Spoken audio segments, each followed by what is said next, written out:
Welcome back to ہمارے YouTube channel قصہ اظہار میں دوبارہ خوش آمدید۔ میں ہوں آپ کی ہوسٹ ادروبہ سماب، اور آج میں آپ کے لیے لائی ہوں ناول خمار جنون قلم منال مہر کی ایپیسوڈ نمبر 14۔ لیکن ایپیسوڈ کو شروع کرنے سے پہلے ہمارے چینل کو کر لیں سبسکرائب، ویڈیو کو لائک اور کلک کر لیجیے گا بیل آئیکن بٹن۔ کل کے ایپیسوڈ کے بعد حشام اور فاریہ کے نکاح کی نیوز تو واقعی بہت شوق رہی، اور یہ آگے جا کے کن کن کی زندگیوں پر اثر کرے گی جاننے کے لیے چلتے ہیں ناول کی طرف۔ وہ اس کا ہاتھ مضبوطی سے تھامتا حویلی کی جانب بڑھا۔ حویلی کے لاؤنج میں اس وقت خاموشی چھائی ہوئی تھی۔ گرمی کی شدت کی وجہ سے شاید سب اپنے اپنے کمروں میں موجود تھے۔ آج اتفاق سے عرید بھی گھر تھا۔ دا جان، لاؤنج میں آتا وہ اونچی آواز میں چلایا۔ اس کی دھار نما آواز پر سب اپنے کمروں سے نکلتے نیچے لاؤنج میں آ گئے۔ میرو نے سیڑھیاں اترتے ہی اسی دن والی لڑکی کے ہاتھ میں اس کا ہاتھ دیکھا۔ اس کا دل شدت سے دھڑکا۔ دل نے کچھ غلط ہونے کی شدت سے گواہی دی۔ اس نے بمشکل خود کو سنبھالتے نیچے لاؤنج میں قدم رکھا۔ کیا بات ہے برخوردار، اتنا شور کیوں مچا رہے ہو؟ اور یہ لڑکی کون ہے؟ وہ یزدان کے ہاتھوں میں اس کا ہاتھ اگنور کرتے زوردار آواز میں بولے۔ کل آپ مجھ سے میرا فیصلہ پوچھ رہے تھے، میں کیا چاہتا ہوں، تو یہ ہے میرا فیصلہ۔ وہ ساتھ کھڑی لڑکی کی طرف اشارہ کرتا ہوا بولا۔ کیا بکواس ہے یہ، اپنے ہوش میں تو ہو؟ دا جان کا بس نہیں چل رہا تھا اس کا منہ تھپڑوں سے لال کر دے۔ جو بات انہیں سمجھ آ رہی تھی اس پر یقین نہیں کرنا چاہ رہے تھے۔ میرو نے دھندلائی آنکھوں سے یہ منظر دیکھا تھا۔ وہ آخری سیڑھی پر کھڑی ریلنگ کو مضبوطی سے تھامے کھڑی تھی۔ اسے محسوس ہوا کہ کوئی قطرہ قطرہ کر کے اس کی سانسیں چھین رہا ہو۔ بکواس نہیں ہے، حقیقت ہے یہ۔ دراصل یہ میری بہت اچھی دوست ہے، بے سہارا تھی، اسے کوئی سہارے کی بھی ضرورت تھی، اور دوسرا ہم ایک دوسرے کو پسند بھی کرتے تھے، اس لیے میں نے زیادہ نہ سوچا اور اسے اپنے نکاح میں لے لیا۔ ویسے میں نے بہت اچھا کام کیا ہے، ایک بے سہارا کو سہارا دے کر۔ آپ کو برا کیوں لگے گا؟ وہ بول رہا تھا۔ میرو کو لگ رہا تھا کہ وہ قطرہ قطرہ اس کے کانوں میں زہر انڈیل رہا ہے۔ دا جان نے بے یقین نظروں سے اس کی طرف دیکھا۔ یعنی وہ ان سے بدلہ لینے کے لیے اتنا کچھ کر گیا؟ میرو نے گہرے گہرے سانس لیتے خود کو نارمل رکھنے کی کوشش کی۔ اسے لگا اگر وہ کچھ دیر ٹھہری رہی تو اس کے دماغ کی نس پھٹ جائے گی۔ وہ خود کو سنبھالتی سیڑھیاں چڑھنے لگی۔ اسے یزدان سے بے وفائی کی امید نہیں تھی۔ ہم تمہاری جان لے لیں گے یزدان، وہ شدید اشتعال میں غصے سے کانپتی آواز میں بولے۔ جان لینا آپ لوگوں کے لیے بہت آسان ہے، وہ استہزائی انداز میں ہنستا ہوا بولا۔ شہیر صاحب بیٹے کی نافرمانی پر جہاں تھے وہی کھڑے رہ گئے۔ کیا نہیں کیا تھا انہوں نے اس کے لیے، اور کیا صلہ مل رہا تھا انہیں اس وقت وہ میلوں کے فاصلے پر کھڑا نظر آیا۔ انہیں گہری چپ لگ گئی۔ وہ ایک لفظ بھی بول نہ سکے۔ عرید کب سے اس کی بدتمیزی ملاحظہ کر رہا تھا، مزید خاموش نہ رہ سکا۔ بے شک اس نے کبھی جتایا نہیں تھا، مگر میرو اس کے لیے بالکل نشوہ کی طرح عزیز تھی۔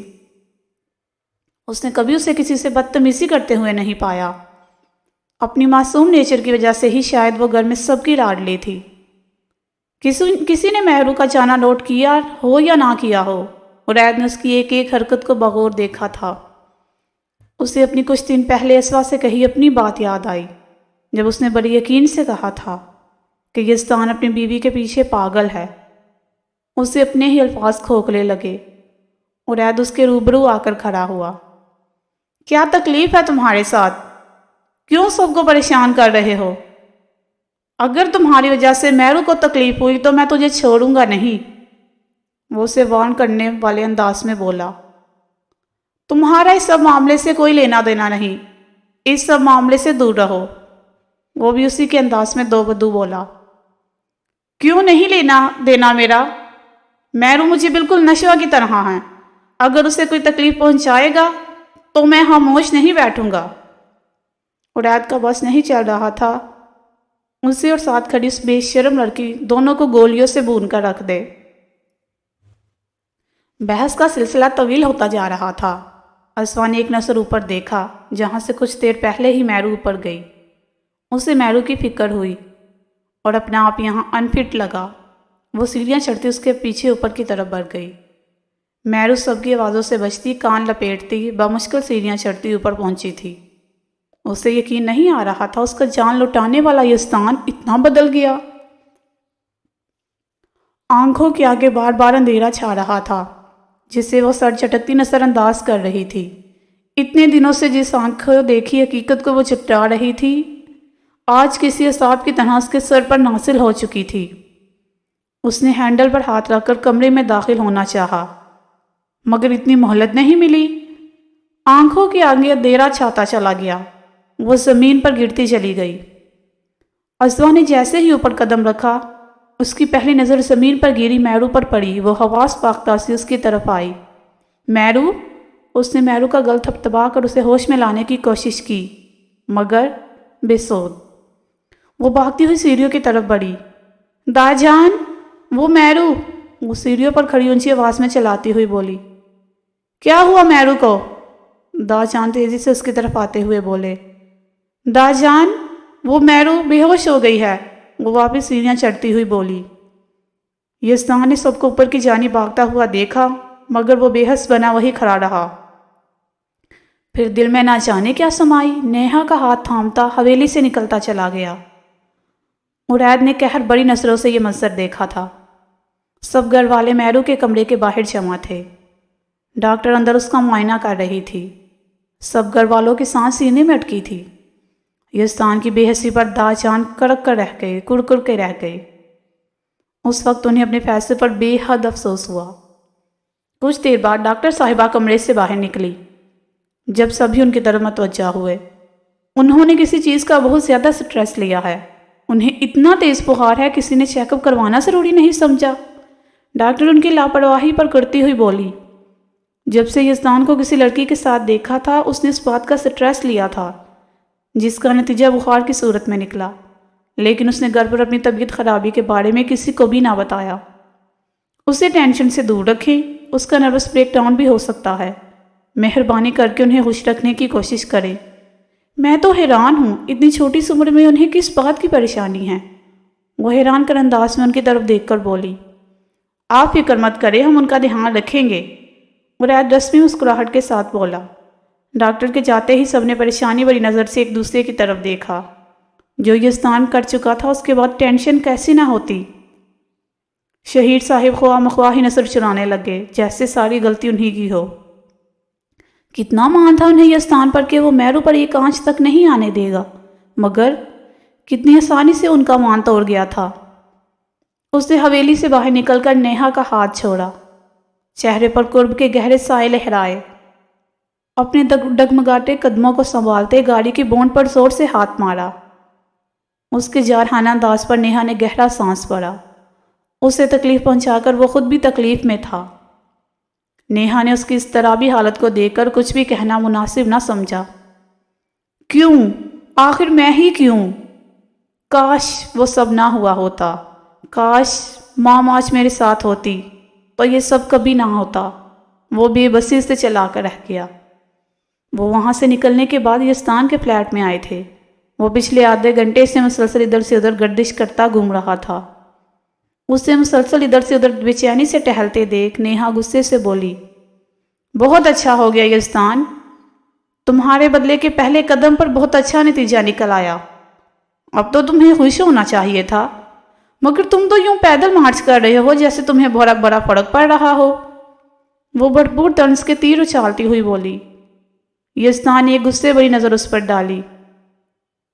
اوہ، تم ضرور کسی بڑے نقصان کا انتظار کر رہے تھے۔ اس چھوٹی سی جیت پر تم خوش نہیں ہو؟ تم ضرور زمیرہ کے مرنے کی خبر کا انتظار کر رہے ہو۔ شاید پھر ہی تمہارا بدلہ پورا ہو۔ اسے مزید سلگاتے ہوئے انتہا کا جملہ بول گئی۔ بکواس بند کرو نیہا، اگر ابھی تمہاری جگہ کوئی اور ہوتا تو اس کو جان سے مار ڈالتا۔ ہمت کیسے ہوئی میرو کے لیے یہ سب بولنے کی؟ نیہا کے منہ سے میرو کے مرنے کی بات سن کر وہ خود مرنے والا ہو گیا تھا۔ اچھا، تمہیں یہ بکواس لگ رہی ہے؟ خیر، تم یہی تو چاہتے تھے۔ مجھے ضروری کام ہے، میں جا رہی ہوں۔ آج تم اکیلے ہی اپنی جیت کی خوشی مناؤ۔ وہ جاتے ہوئے بھی اسے سلگانا نہ بولی تھی۔ اس کے جاتے ہی وہ صوفے پر بیٹھا سر ہاتھوں میں ٹکا گیا۔ آنکھیں آنسوؤں کو ضبط کرنے کے چکروں میں لال ہو رہی تھی۔ اس کی آنکھوں میں کچھ دیر پہلے کا منظر لہرایا جب وہ بے یقین نظروں سے اسے نیہا کے ساتھ دیکھ رہی تھی۔ پھر جب اس نے نیہا سے نکاح کی بات کی تو اس کی آنکھوں ٹوٹے کان سی کرچیاں تھی۔ پھر اس کا لڑکھڑاتے قدموں سے اوپر کی طرف بڑھنا۔ ایک ایک منظر تو اپنی آنکھوں سے دیکھا تھا۔ آج ایک بیٹا جیت گیا تھا اور اپنی میرو کا یزدان ہار گیا تھا۔ مرد سے عشق جسے ہوا اسے کیا یاد رہے، نہ دوا یاد رہے اور نہ دعا یاد رہے۔ یونیورسٹی گراؤنڈ میں وہ دونوں آمنے سامنے بیٹھی تھی۔ ماہا اس کے گھر کے سارے افراد سے بخوبی واقف تھی۔ دونوں کے گھر والوں کا کافی آنا جانا تھا۔ نشوہ کی طرح ماہا کو بھی میرو اپنی بہنوں جیسی عزیز تھی۔ کل سے گھر میں جو ماحول تھا اس کی وجہ سے وہ بہت ڈسٹرب تھی۔ ماہا، یزدان بھائی نے اچھا نہیں کیا۔ میرو کتنی اچھی ہے، میں کبھی بھی ان سے بات نہیں کروں گی۔ وہ ٹیشو ہاتھ میں پکڑے بار بار بہتی آنکھوں کو صاف کر رہی تھی۔ ماہا کو حقیقتاً میرو کے لیے بہت دکھ ہوا تھا۔ وہ بچپن سے اسے جانتی تھی۔ سیدھی سادی سی وہ معصوم سی لڑکی پل میں سب کو اپنا گرویدہ کر لیتی تھی۔ وہ گھر میں سب کی لاڈلی تھی۔ اتنے لاڈ پیار کے باوجود اس میں کوئی بری عادت نہیں تھی۔ یہ بات تو ماہا کو اس کا گرویدہ بناتی تھی۔ نشوہ، یار چپ کر جاؤ، یونی میں ایسا اچھا نہیں لگتا۔ سب تمہاری طرف متوجہ ہو رہے ہیں۔ ماہا اسے ساتھ لگاتے سمجھانے والے انداز میں بولی۔ ان سے کچھ فاصلے پر کھڑا وہ شخص کب سے یہ منظر دیکھ رہا تھا۔ جانے کہ ان سنہری آنکھوں میں بہتے آنسو اسے ذرا پسند نہیں آئے تھے۔ وہ لڑکی جو اپنی چلتی زبان سے سب کی بولتی بند کر دیتی تھی، اس وقت خود بے بس سی لگ رہی تھی۔ اسے اس بات کا حقیقتاً ادراک ہوا تھا، وہ لڑکی بولتی ہی اچھی لگتی ہے، یوں روتی اور بے بس بالکل نہیں۔ اس کے دل میں محبت اپنے پر پھیلانے لگی تھی جس سے وہ خود بھی اس وقت انجان تھا۔ بہت جلد آگاہی کے دوار اس پر کھلنے والے تھے۔ یزدان کی بے انتہا محبت کیوں سن بن گئی میرو کے لیے؟ دوستو، ایک طرف یزدان پر غصہ بھی بہت آ رہا، لیکن دوسری طرف میرو کی تکلیف سے خود بھی تکلیف میں ہے۔ یزدان کی اپنی میرو کے لیے محبت یہ کیسا رخ لے رہی؟ جاننے کے لیے دیکھتے رہیے ہمارے ناول کے نیکسٹ ایپیسوڈز۔ تب تک کے لیے آپ ہنستے رہیے، مسکراتے رہیے اور ہمیں دیجیے اجازت۔ اللہ حافظ۔